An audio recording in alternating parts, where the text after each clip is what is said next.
فتم تكريم الفنانة نوال الكويتية بملتقى المشاهير هذا الشهر، ونوال عبرت عن سعادتها الكبيرة بهذا الشيء بتغريدة على تويتر شكرت فيها الشاعر خالد المريخي على دعوتها لهذا الملتقى، وهذا الشيء صار بحضور الفنانة وعد والإعلامية خديجة الوعد، وهذا حيكون في تراكينج ستوري نمبر 2.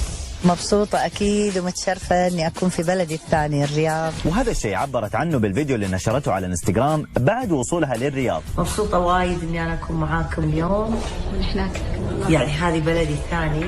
أجواء هذه الاحتفالية نقلتها وعد بفيديو ظهرت فيه مع نوال وخديجة الوعد اللي كانت تحكي عن أهمية هذا التكريم، خاصة وأنه نوال هي الفنانة الأولى اللي تتكرم بهذا الملتقى. استضاف عدة شخصيات وكرم عدة شخصيات منها الشاعر الأمير بدر بن عبد المحسن، الشاعر الأمير عبد الرحمن بن مساعد، الشاعر الأمير نواف بن فيصل، وأيضا كابتن ماجد عبد الله، وأيضا فايز المالكي. ونوال خلال الحفل ما تخلت عن روحها المرحة، خاصة خلال تصويرها بهذه الفيديوهات للسوشيال ميديا مع وعد. شوفي نوال حلوين احنا، حلوة حالاتنا، لابسه بيبي بلو لوني المفضل.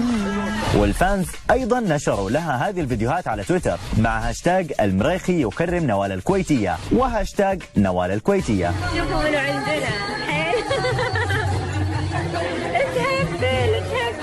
وبعيدا عن التكريم كان لازم نسألها عن ألبومها اللي تحضر له. والله بعدي ما اقدر احدد الحين وقت، بس انا الحين ان شاء الله على الصيف راح ابلش ابتدي انفذ الاغاني. وبهذا الألبوم راح تتعاون مع شعراء وملحنين جدد، ويبدو انها حتنوع كمان باللهجات. في خليجية، احتمال تكون في لبنانية، احتمال تكون في مصرية، ما ادري، في مفاجآت.